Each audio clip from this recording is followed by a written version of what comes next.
मकर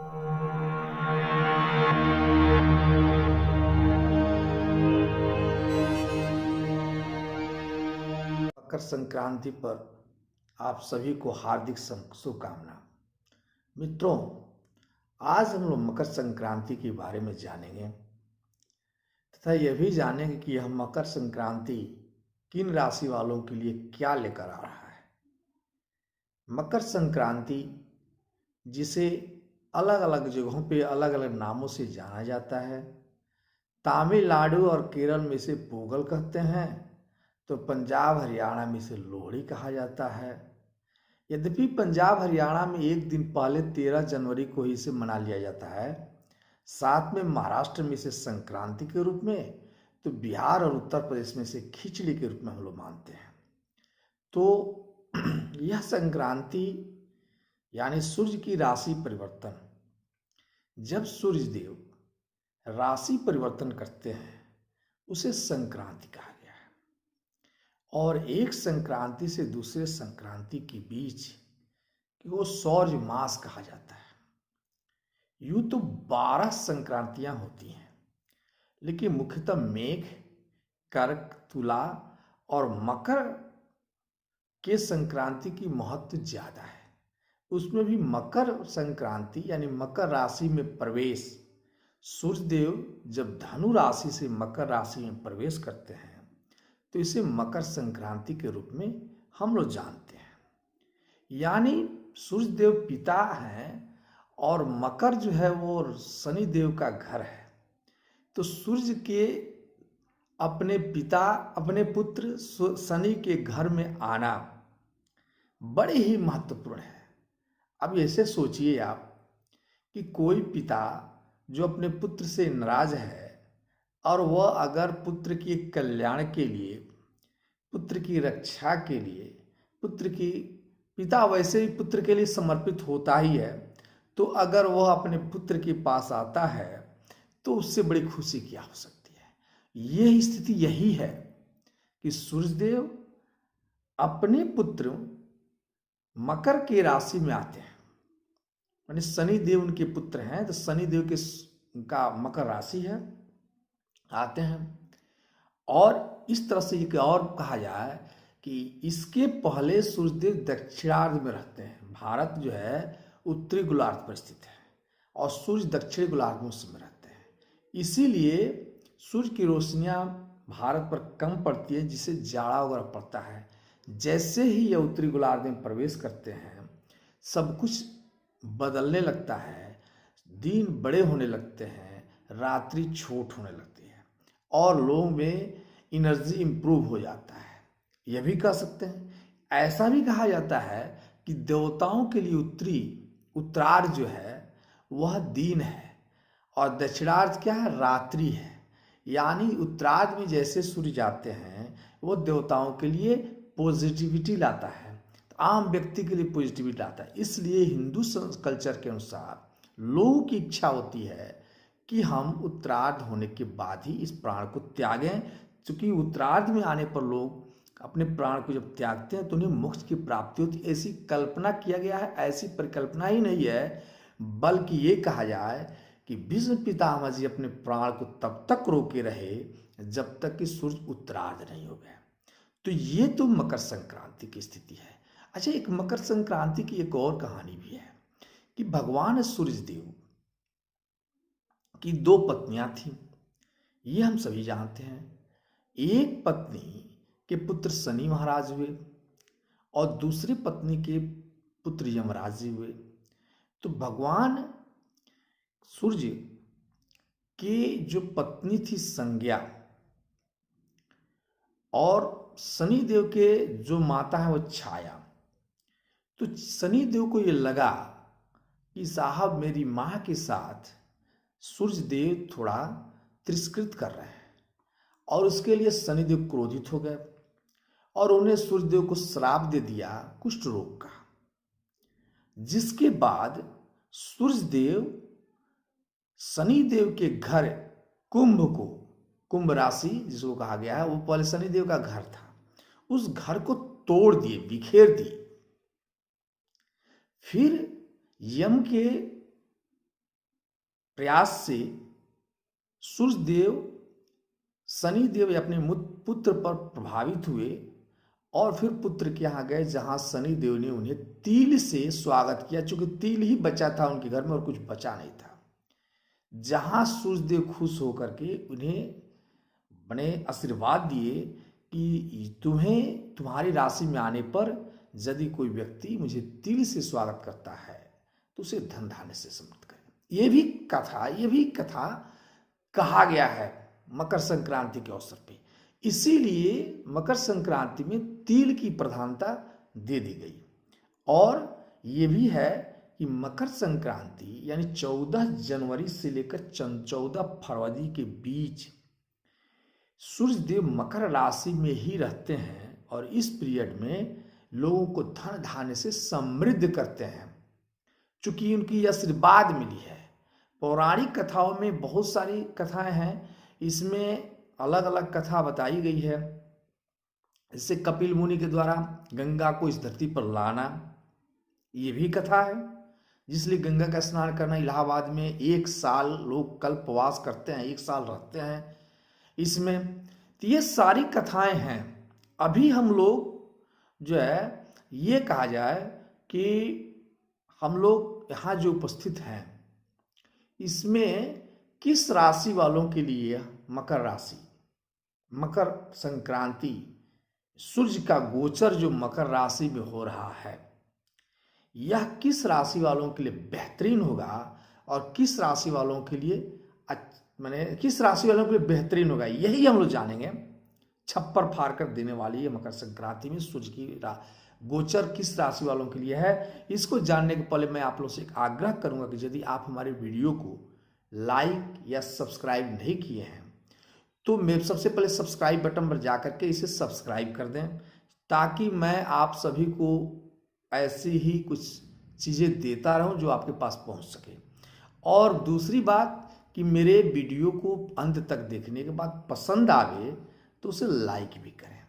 मित्रों, इस बार जो शनिदेव मकर राशि में ही है, अपने ही घर में है और पिता भी उनके पास पहुंच रहे हैं, ये तो सत्य है। तो इस बार सूर्य की जो प्रवेश हो रही है मकर संक्रांति में, शनि के घर में मकर राशि में पंचग्रही योग बन रहा है, जो 6 राशियों के लिए बेहतरीन समय आने वाली है। ये 1 महीना का जो समय होगा वो बेहतरीन पंचग्रही योग बन रहा है। साथ में देवगुरु बृहस्पति भी वहीं रहेंगे, यद्यपि नीच राजभंग योग लग रहा है। नीच है देवराज गुरु जो है, लेकिन वो भी नीच भंग राज होगा। 2 महायोगों का सृजन। एक तो पंचग्रही योग अपने आप में ही बहुत ही बेहतरीन मानी गई है, दूसरी नीच भांग राज।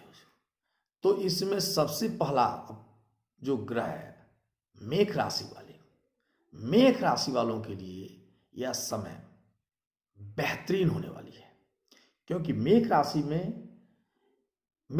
में सूर्य देव कर्म भाव में यानी 10वें हाउस में एंट्री करेंगे मकर राशि में।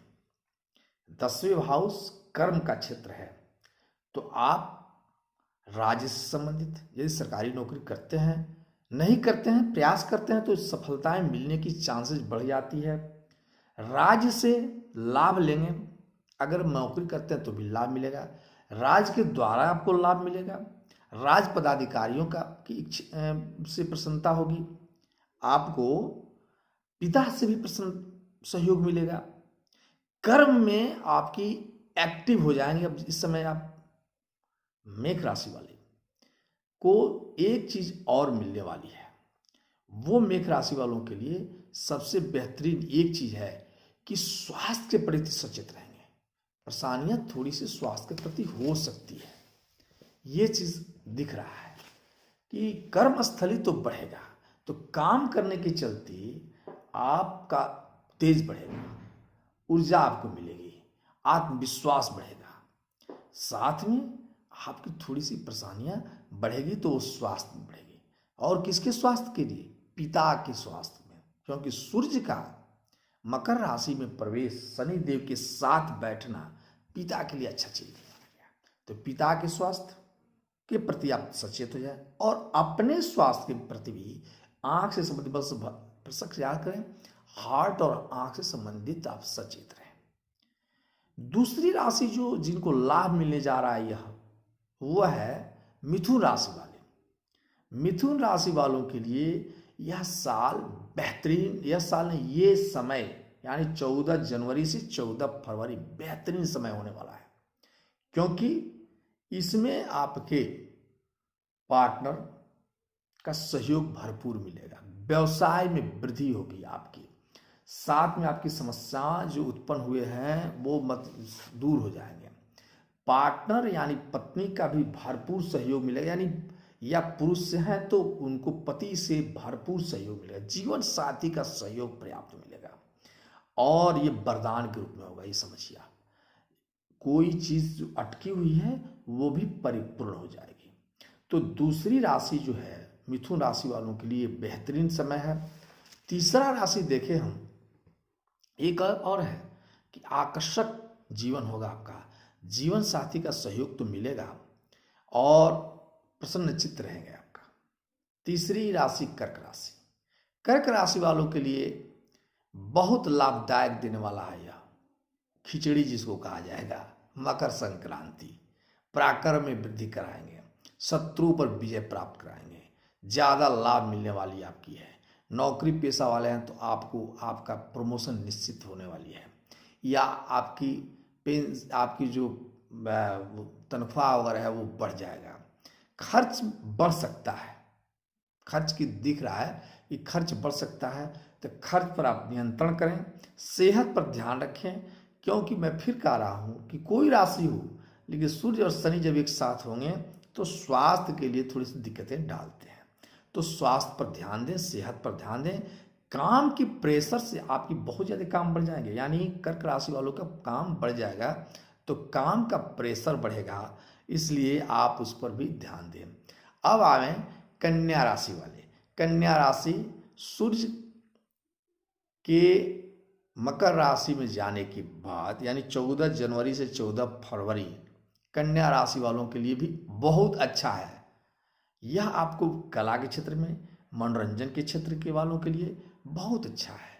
जो प्रेम संबंध करते हैं उनके लिए भी बेहतरीन है, क्योंकि इसमें आपकी सफलताएं मिल सकती हैं। यह समय प्रेम का है, मधुरता का समय ही है आपके लिए। कन्या राशि वालों के लिए प्रेम और मधुरता के समय भी है। साथ में यदि जो विद्यार्थी पढ़ते हैं उनकी सफलता मिलना भी सुनिश्चित है। बच्चों की पढ़ाई के लिए बहुत अच्छा, स्वास्थ्य के लिए अगर जो पहले से बीमार चल रहे हैं उनके स्वास्थ्य में सुधार हो जाएगा। कन्या राशि वालों के लिए भी बहुत अच्छा है। मकर राशि वाले जिनकी स्वयं अपनी राशि मकर है और मकर राशि में सूर्यदेव आ रहे हैं, तो आपकी क्या पूछना है, समृद्धशाली होंगे, भौतिक सुख मिलेगा। भौतिक सुख सुविधा तो आपको मिलनी ही है, साथ में नए जमीन जायदाद या मकान या प्रॉपर्टी अगर डील कर रहे हैं तो उसमें आपको सफलता मिलेगी। साथ में देखिए तो आपको मैं देख रहा हूँ परिजनों पर ध्यान जरूर दीजिए। आपके परिजन यानी माता पर, विशेष करके आपकी माता का स्वास्थ्य थोड़ा सा बिगड़ सकता है, तो ये चीज एक ठो है। आप अपनी माता पर ध्यान दें। और मकर राशि वालों के लिए बहुत कुछ नहीं करना है। 14 जनवरी से 14 फरवरी आपके लिए अच्छा रहे, वरदान लेकर आए। स्वास्थ्य पर, हाँ आप अपने स्वास्थ्य पर ध्यान देंगे, आप अपने स्वास्थ्य पर ध्यान, जिन राशियों के बारे में बता रहा हूं, लेकिन यह है कि स्वास्थ्य के प्रति थोड़े सचेत होना पड़ेगा। ये समय स्वास्थ्य के लिए थोड़ा नुकसानदायक है। इसके बाद सबसे लास्ट जो लाभ लेने वाली राशि है मीन राशि। मीन राशि वालों के लिए यह समय यानी इस साल का मकर संक्रांति बहुत कुछ देने वाला है। धन संपदा में वृद्धि, धन संपदा में कहा जाए कि छप्पर फाड़ कर एक ये मीन राशि वालों के लिए आने वाला है। बहुत लाभ, बुद्धि से आप प्रयोग करेंगे आप इसमें, चूंकि आपके स्वामी गुरुदेव हैं और भी वहीं बैठे हुए नीच राजभंग के साथ लगाए हुए हैं, तो आप बुद्धि के प्रयोग करके ज्यादा से ज्यादा धन कमाएंगे। साथ में यात्राएं भी होगी, यात्रा के बारे में आप परिचर्चा भी करेंगे। वो किस लिए, धर्म के प्रति यात्रा। धर्म माने धर्म स्थलियों पर जाने की परिचर्चा होगी, धर्म स्थल पर जाने की इच्छाएं जागेंगी, जाएंगे भी। साथ में यदि आप कोई लोन वगैरह की चर्चा किए हों, लोन वगैरह तो आपको मिल ही जाएगा। लॉटरी सट्टा करने वालों का भी लाभ मिलने वाली दिख रही है। धन संपदा या स्वर्ग के साथ पदाधिकारियों के से साथ भी आपका साठगांठ अच्छा दिख रहा है। तो कहने का मतलब इन सभी राशियों पे पंचग्रही योग भी बन रहा है इस बार। मकर संक्रांति में पंचग्रही योग के चलते इन राशियों की जो मैं बताया हूँ उससे भी बेहतरीन होने वाला है। ये सोचें 6 राशि वालों के लिए बेहतरीन समय है इस साल का मकर संक्रांति। तो आप इस बार भगवान सूर्य की आराधना करें, क्योंकि मकर संक्रांति में क्या कहता है, भगवान सुबह में स्नान किया जाता है, गंगा अगर मिल जाती हैं तो गंगा में स्नान करें, गंगा नहीं मिल रही हैं तो घर में ही पानी जल में जो है, जो भी स्नान वाली जल है उसमें गंगा जल या कुछ भी अगर मिल जाए तो उसको थोड़ा सा डाल लेते हैं, उसमें थोड़ा सा तिल डालते हैं और फिर उससे स्नान करते हैं। स्नान करने के बाद यथा संभव हो तो आप अपने अपने राशियों के अनुसार उसको दान करते हैं। अपने राशियों के अनुसार कैसे दान किया जाता है तो आप लोग को मैं बहुत बार बता चुका हूँ। जैसे मेष राशि वाले हैं तो उनको जो सूर्य की जल चढ़ाना है तो उनको लाल जो है चीज़ें, जो चंदन लाल चंदन वगैरह डाल करके ही जल चढ़ाएं और लाल संबंधित वस्तुएं दान करें तो बेहतरीन होता है।